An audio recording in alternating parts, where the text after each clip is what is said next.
Hey Matt, How you doing, mate? You all right? Yeah, good, thanks.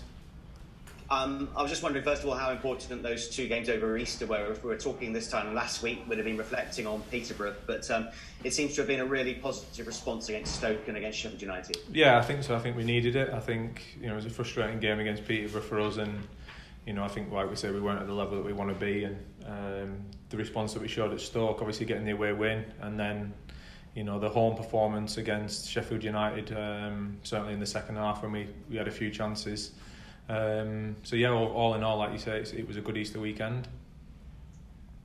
What brought about that positive response? Was it the manager, the players, a bit of both? Yeah, a bit of both really. I think we all knew what had happened against Peterborough wasn't obviously what we wanted, and the result wasn't what we wanted at all, and the frustration was felt all around, not just with the players and the staff. It was everybody. So I think for us it was something that we just wanted to get the next game as quick as possible, to try and put it right. We worked on the training field as hard as we possibly could, like we always do, and then I think it was just executing it on the Friday against Stoke first and foremost, and then get ready for the game against Sheffield United after that.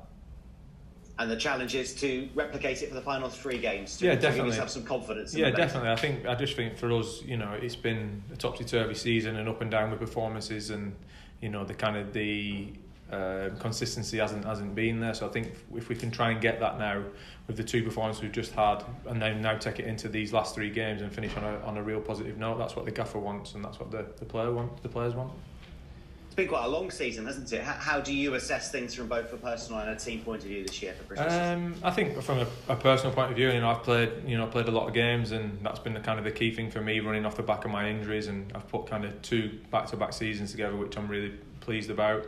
I feel like I've enjoyed my time here so far, and so yeah, that's been a positive note on a personal. On a team perspective, I think the certain performances have been good, certain performances have been not where they need to be. I think we know that. I think there's been some good positives throughout the club with certainly young players around the place and in the academy. I think that's been one of the big highlights, I'd probably say, from the team. I think there's some good kind of players had good seasons who's had long layoffs in the past.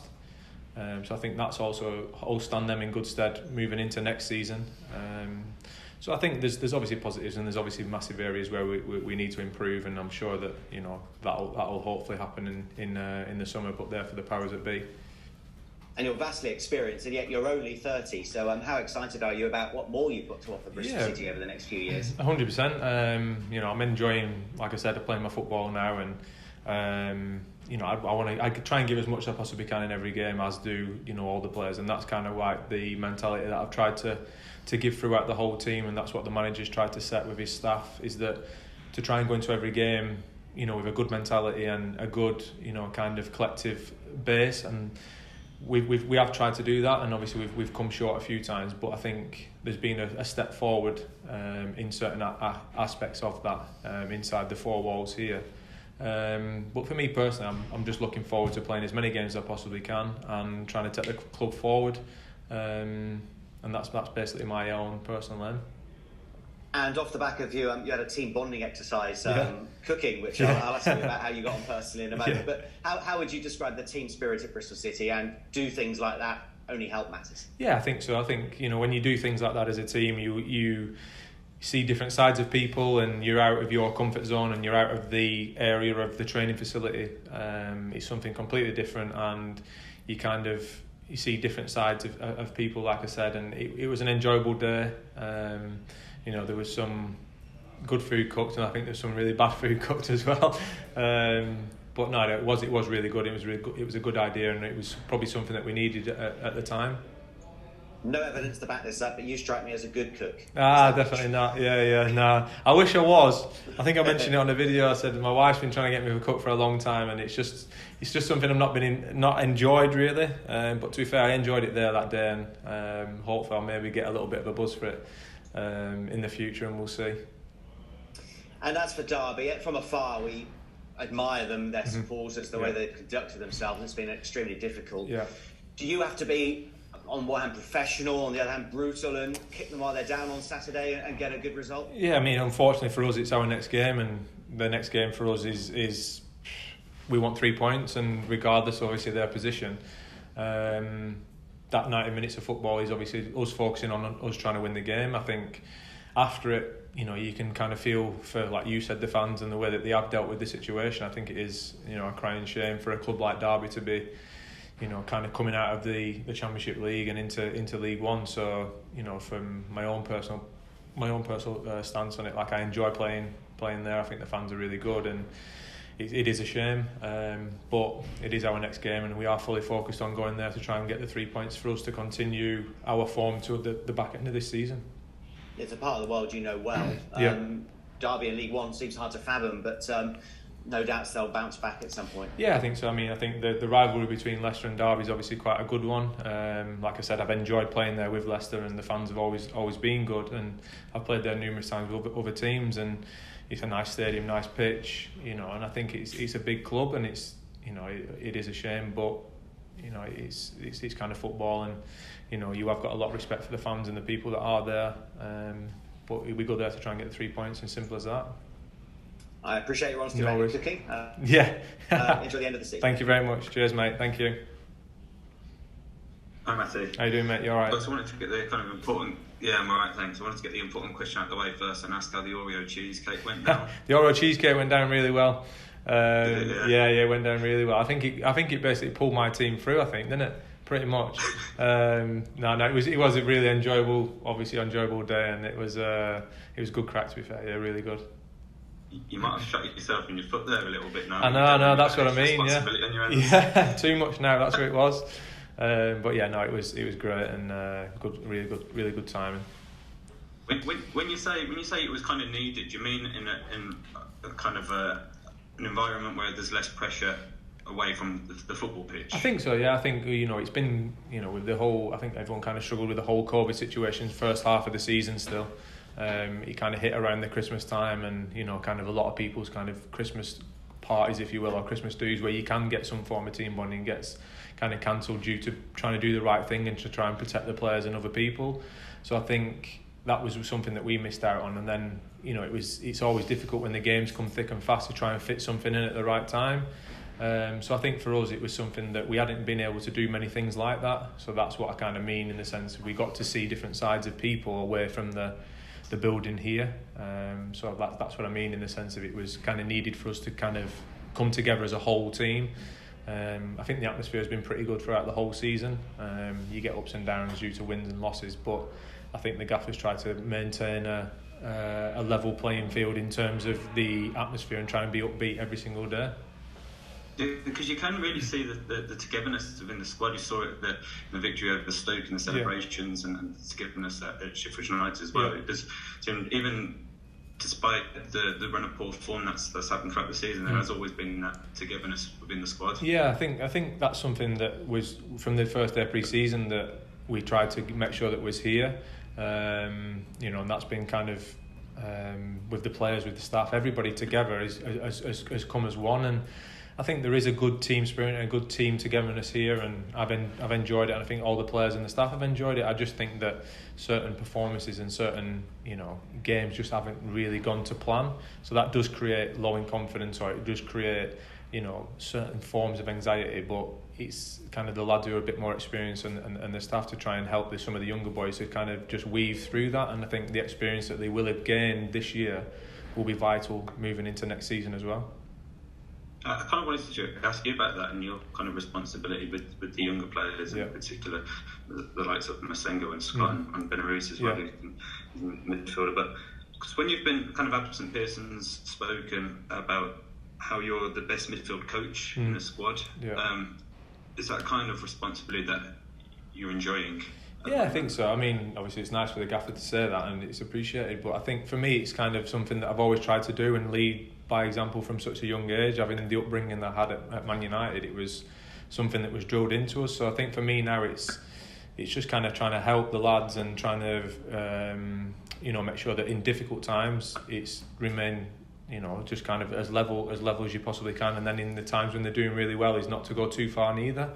So I think that's been good for me personally, because it's a new experience for me and I'm learning a hell of a lot off them as well.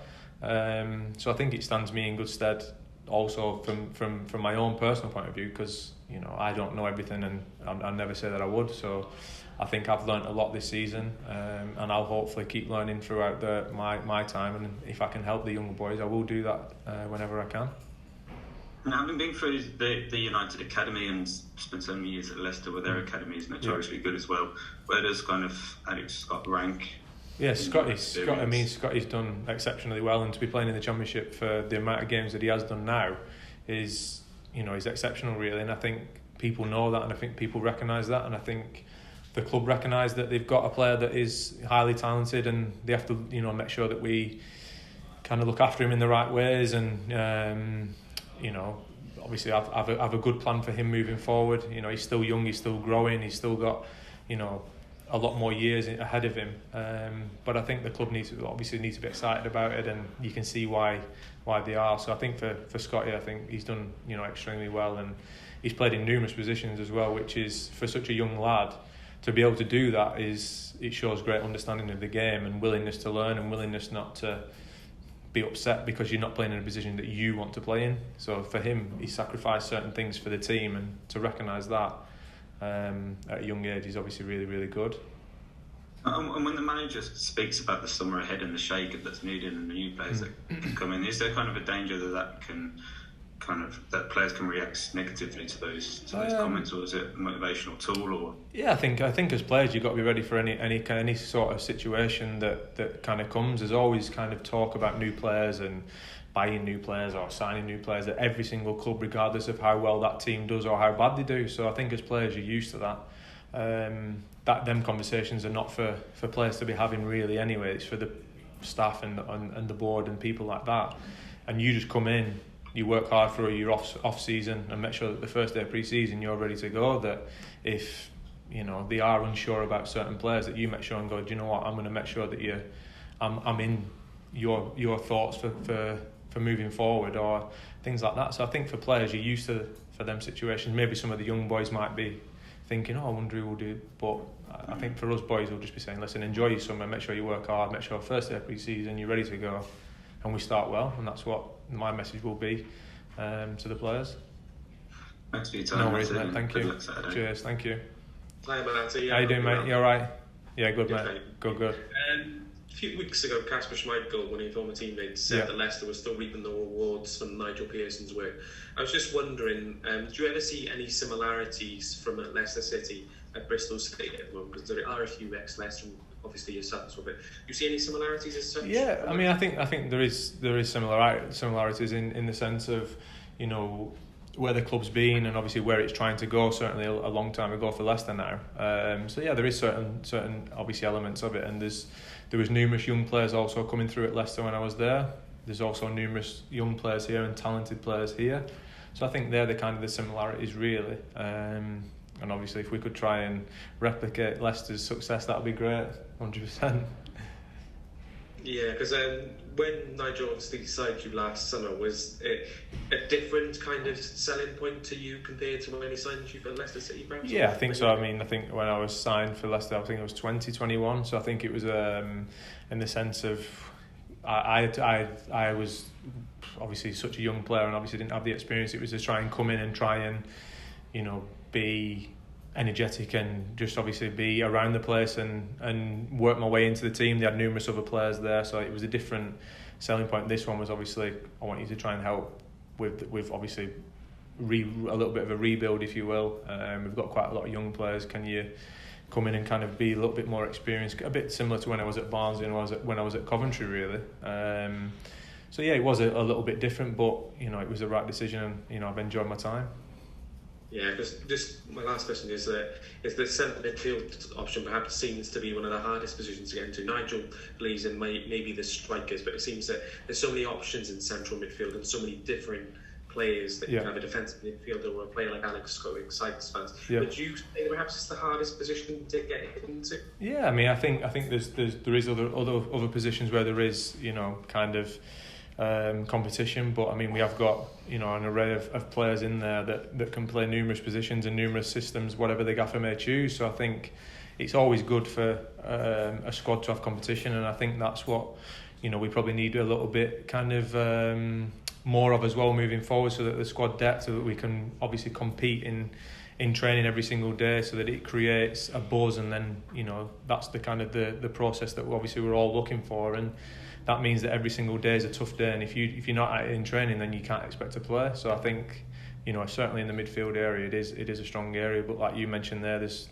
strikers that have played well as well, and they've managed to keep their shirts, so it's healthy, and, you know, I enjoy it. Thank you, Matt. No worries, thank you.